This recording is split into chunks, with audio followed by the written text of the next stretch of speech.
Hey, and welcome back to my channel. I'm not sewing anything today. I'm not showing you my closet. I'm not making any new garments, and I'm not talking about bridal today. What I'm going to talk is the latest Emmy Award ceremony red carpet event. For me, it's such a special event. I pour a glass of wine, I sit back on my recliner, I enjoy. This year, on the other hand, wasn't the same thing. I'm so underwhelmed. Why do I feel this way? Let me show you. My very first look for the day is Laverne Cox. She's wearing a Thierry Mugler dress. She did work a lot to have this body. She does want to be feminine. I like the neckline. I like because it does reveal her nice bust line that she worked to have. I changed a little bit the color because the color black on this kind of dress, it did give me the unconventional challenge from a first year of fashion school.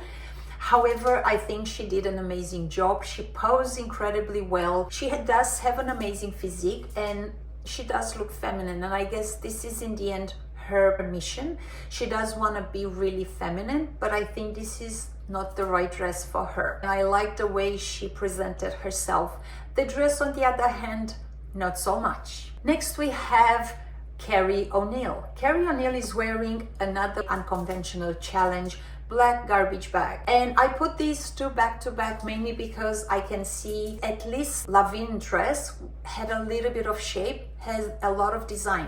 This one is so under design. I feel like somebody actually pulled this garbage bag over her head. She fought her way out. She found some holes. She poked her arms out. She made a hole for her head, and off you go. She opened her eyes and she realized there is a lot of cameras around, and she decided to make the most out of it and wear it. Now, she did put a bracelet on. She did kind of wanted to go a little bit more sophisticated with it, but the garbage bag look still does not leave my mind. I don't get it. Next, we have Louis Vuitton, two looks in one. But when I look at this dress, I feel like with the illusion neckline, with the sweetheart neckline, and with the sequins bodice with the asymmetrical zipper on the side, I felt like this is what they had worked first. However, they got up the next day and they realized it's too late.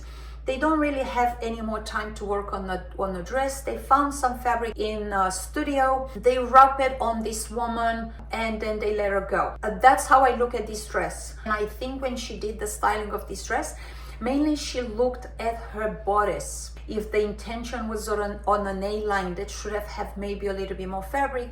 If the intention was for this to be a sheath dress, maybe they should have more shape to it. As you can see here, I even changed the color. I imagined this dress in 3D sequence elements, something floral, something with a bit of extra something, just so I can see whether I'm gonna love it more. Next, we have Alex Borstein. And when I say that, I smile. Why? Maybe because she's a comedian, but not that's why I'm smiling. I'm not sure what the designer of this look is actually thinking right now, whether they hit somewhere and they do not want to pull their head out.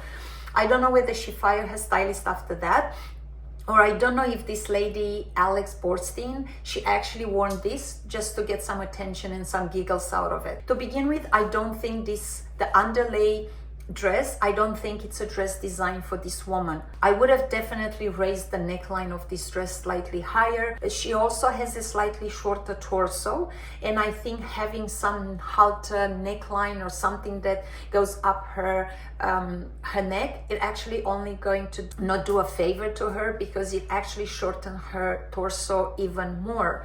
Her underlay dress, it's really way too short for her. The slit is way too deep.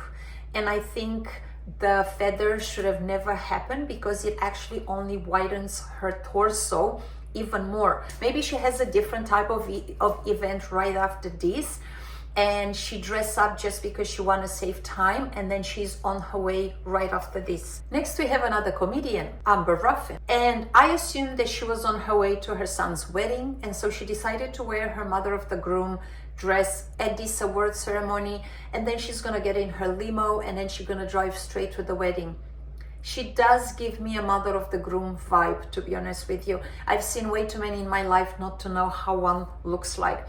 There is so much fabric around. I do appreciate the design. I like the one shoulder. I do like the neckline, maybe slightly too high for her because she's not a tall lady. It's a little bit too much fabric on a skirt, but she probably really wanted to be formal. She wanted to have a beautiful A-line skirt with a little bit of a movement. I understand her point. I don't know who designed this dress. She styled it beautifully, but again, she's on her way to her son's wedding. And so because she dressed up for 2 events, I would give her just thumbs up for the mother of the groom dress. Next we have Nisi. Nisi is a very sensual woman. Her smile is from one ear to another, but not just her smile, it's big. Her bust line, it's incredibly big, and we all know that. We've seen that before, but I feel like for this event, she kind of went out a bit too much. Probably tried to balance how much skin she showed into the bust and neckline area by adding a pair of dramatic gloves. She did well by doing that. She has an incredible figure that we can see as well. I also understand that the construction of the dress is what it pushed the dress so up high and why she's having the bust coming out. I don't know how comfortable she was. I don't know whether she was able to sit down. I don't know whether she was able to bend. I think at any moment she could have spilled out of that dress. But you know what? I believe Amber Ruffin could have spared some fabric from her dress and give some to Nisi so she has some extra coverage. But other than that, really great job on the styling. She went very clean. But let's not forget, she looks amazing. And only one is Niecy Nash. Next we have Emma Brooks. Emma Brooks is an influencer and I bet she had access to any other designers. However, she chose to wear Do Long. I think he's an upcoming Asian designer, maybe Vietnamese if I remember correctly. I don't like this dress. I feel like she just finished her ice skating number. She got off the ice, she felt a little bit cold and she wrapped her legs into some fabric that she found on the side. I'm sorry, Emma, you are a beautiful young girl and I think you could have done so much more with your look and with your participation at this red carpet event. I played a little bit with the color and I tried to come up with something else. Maybe in blue I would have liked it slightly better. Maybe next time if we see her again, maybe we're going to see her with something else a little bit more elegant and sophisticated. Next we have Nina Beaver, and I don't know who Nina Beaver is wearing. I do not know who Nina Beaver is. And I would have probably never talked about her if I didn't see this dress today. But as soon as I saw it, I could not unseen it. And I want to make you watch it as well. And I want you to see it. And as soon as you see it, you cannot unsee it. And why is she wearing this dress at this event?